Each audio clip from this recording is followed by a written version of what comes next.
that. Now, we are very excited about this next guest. Yes, in her first ever live television interview. It's always a little bit scary. Her Royal Highness Princess Beatrice joins us now. Trust us here in this morning. We are live from the Empire State Building, but we're unlucky with the weather, aren't we? Good morning, Your Royal Highness. Thank you so much for joining us. Like, you are on top of the Empire State Building. The weather doesn't look too great there, and you're there supporting your charity, Outward Bound. Can you tell us what's going on, Beatrice? Good morning. It's so wonderful to be with you, and I absolutely promise I really am standing on the top of the Empire State Building in New York, even though the weather looks a little bit grey. I am here to kick off an amazing challenge, which is called the Big Rappel. So I work very closely with an amazing organisation in the UK called the Outward Bound Trust. I've been involved with the organisation for a few years now, and this amazing challenge is a phenomenal collaboration between Outward Bound Trust, Outward Bound International and Outward Bound New York and all of our project partners to raise a little bit of awareness about what Outward Bound really stands for. And really, the charity is here to think about what young people really need to thrive in life. And we've been working since the 1950s to think about collaboration, resilience, finding your true self, and we do this in various ways. But nothing better than really sort of taking that example of what the charity stands for and making some fantastic individuals, 25 to be exact, abseil from the top of the Empire State Building. This is the first time this challenge has happened, and it's phenomenal to be a partner of this. Beatrice, I'm trying to figure out what's more terrifying, abseiling down with a view or into the abyss of fog. How are they all feeling this morning? I've had a chance to catch up with some of the participants, and I think they're feeling really confident. They have a very rigorous safety team who have taken them through a couple of days of fantastic training, and I think for them, they're really taking this into, taking it in their stride. I think they would have loved for a bit more of a view. I think it's such a momentous day to kind of stand at the top, but, it's still spectacular to do the project. And it's a charity that means an awful lot to you and your family, of course, because your grandfather was involved in it way back in the 50s, wasn't he, Prince Philip? Exactly. So it's one of the reasons why I'm so thrilled to be a part of the Outward Bound. He studied under Kurt Hahn, who was the founder of the charity when he was at school at Gordonston, and really summing up what sort of he's really strived for throughout his legacy, founding, not only the Duke of Edinburgh Awards, but also Outward Bound, really thinking about what young people need. And fascinatingly, even though this charity's been around for such a long time, that legacy for young people is still the most important thing and at the very core of what Outward Bound really stands for. What do young people really need to thrive? And actually, I've had a chance to meet some of the young people over the years of my work with the charity.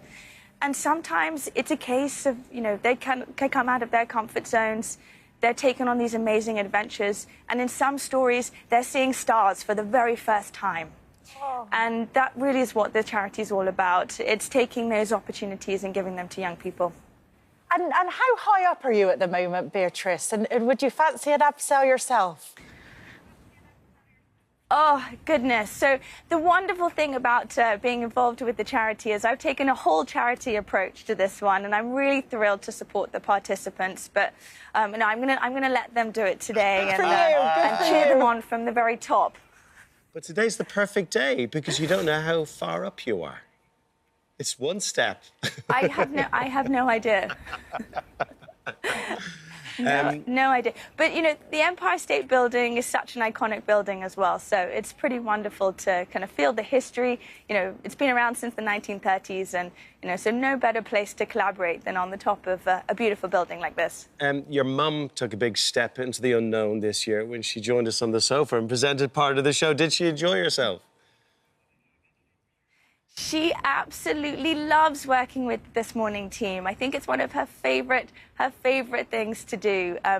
She's such a phenomenal icon, and as a mum, she's been amazing, and she's been through so much, and her sense of sort of purpose and resilience really keeps me going. And she absolutely, I thought it was one of the most hilarious segments I've seen for a while. I watched it sort of half under the sofa and half sort of like, come on, Mum, you can do it. So it was a great day. Beatrice, how is your mum? Can you give us an update on her?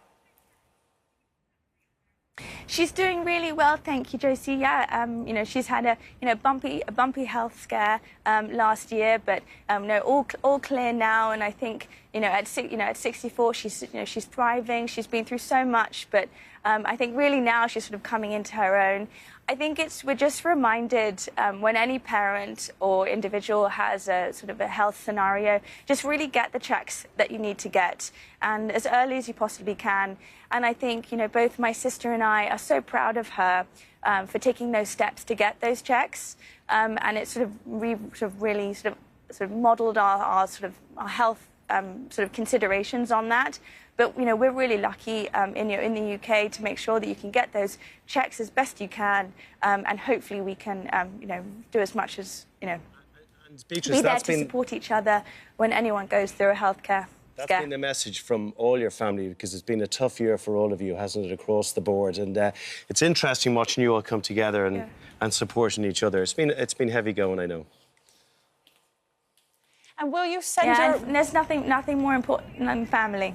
Yeah, we're all big fans of your mum here this morning, so will you send your mum our love? It's beginning to look like a Spandau ballet video at the moment with that fog coming in, Beatrice. We can barely see you. I mean, you're disappearing into it.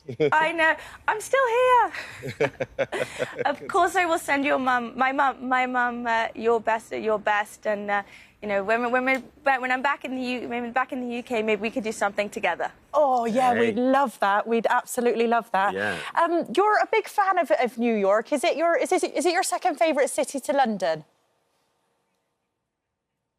Well, I had the opportunity to live here for a couple of years, so I've got some wonderful best friends, some fantastic kind of local haunts that I really enjoy. But New York for me, when I was figuring out my life and what I wanted to do, New York gave me a place to kind of have a job and just get on with it. So New York has always had such a special place for me, and and also for Mum as well. I mean, she came out here, started her charity, Chances for Children, back in the day.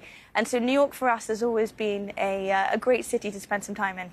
It's also, I mean, look, when you're a member of a high-profile family, as you are, going to somewhere like New York, particularly on a day like today where no one can see anyone, it must be lovely to live in relative anonymity over there when you're there for a while, right?